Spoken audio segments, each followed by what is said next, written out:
Saudara-saudara kaum muslimin rahimakumullah,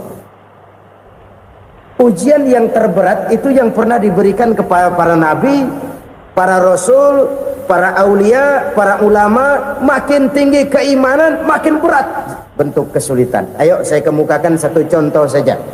Ada seorang nabi yang kaya, nabi kaya, namanya Nabi Ayub. Iblis kalau orang begini kan keki, ibadahnya rajin, kaya. Yang kayak begini susah digodain. Kalau ibadahnya rajin, miskin, kali bisa disogok. Sini imannya mantap, ibadahnya rajin, kaya, nabi lagi. Oh, tapi namanya iblis, nggak kurang akal. Laporan, Tuhan, kenapa Les? Ya ini bahasa saya, bahasa Qurannya sih nggak gitu. Itu hambamu yang namanya Ayub, dia rajin ibadah cuma karena dikasih kaya aja. Coba kasih miskin dia, berhenti dia sembahyang. Ah, kamu bisa aja. Saya tahu Ayub itu hambaku yang ikhlas. Saya buktiin Tuhan, silahkan. Dibuktiin lah, iblis turun ke alamin. Yang mula-mula dia lakukan, dia rusak sawah ladang Nabi Ayub. Dia binasakan binatang ternak Nabi Ayub.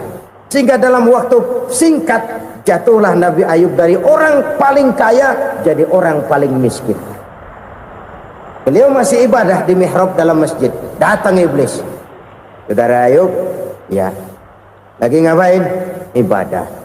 Nyembah Allah, nyembah Allah. Oh, percuma. Kenapa? Tuhan yang ente sembah nih, dia udah bikin miskin ente. Sawah ladang ente hancur lebur, binatang ternak binasa. Sekarang ente jadi orang paling miskin.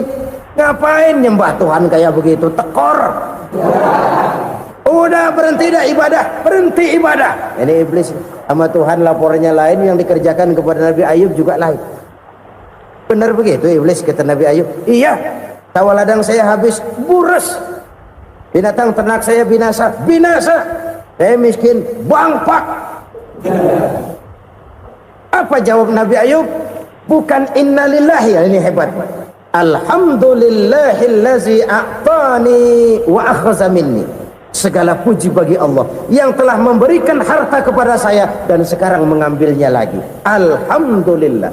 Allah yang ngasih, Allah yang ambil. Itu mah urusan Allah. Iblis cuman ibadah jalan terus, sujud lagi Nabi Ayub. Iblis seleher gondok banget.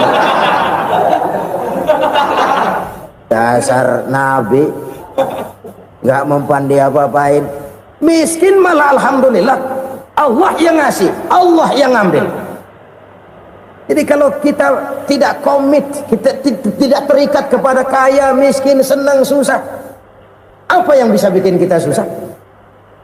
Jadikan kekayaan, kemiskinan, jadikan senang, susah sebagai anak buah yang bisa kita atur. Jangan kekayaan ngatur kita, jangan kemiskinan ngatur kita. Kita yang harus mengatur mereka. Senang, susah, kaya, miskin, bahagia, sengsara, jadikan itu anak buah yang bisa kita atur. Kalau sekarang kita kaya, lain saat boleh jadi kita miskin, semiskin-miskinnya. Allah yang ngasih, Allah yang ambil. Tenaga mana yang bisa menghalangi? Ibadah jalan terus. Iblis makin gondok. Dasar nabi loh.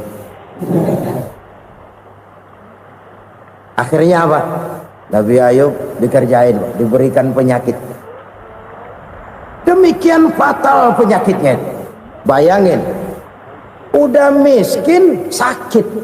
Masya Allah. Miskin sakit. Sakitnya nggak lama, kira-kira 16 tahun.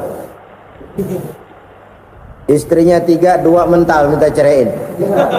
Ngerawatin laki bengek begini. Senang belum tentu, susah udah pasti nih. Cerai aja, cerai dah. Cerai. Tinggal satu Siti Rahmah yang setia menemani beliau.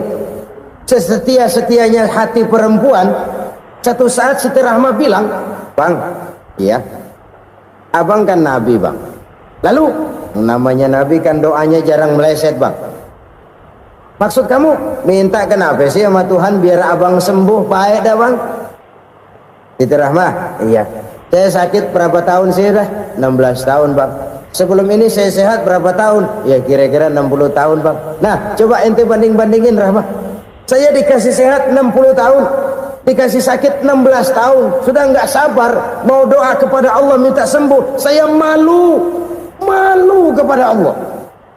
Diuji dengan yang luar biasa seperti ini, tidak mengganggu stabilitas kehambaannya. Dia tetap menghamba kepada Allah Subhanahu wa ta'ala.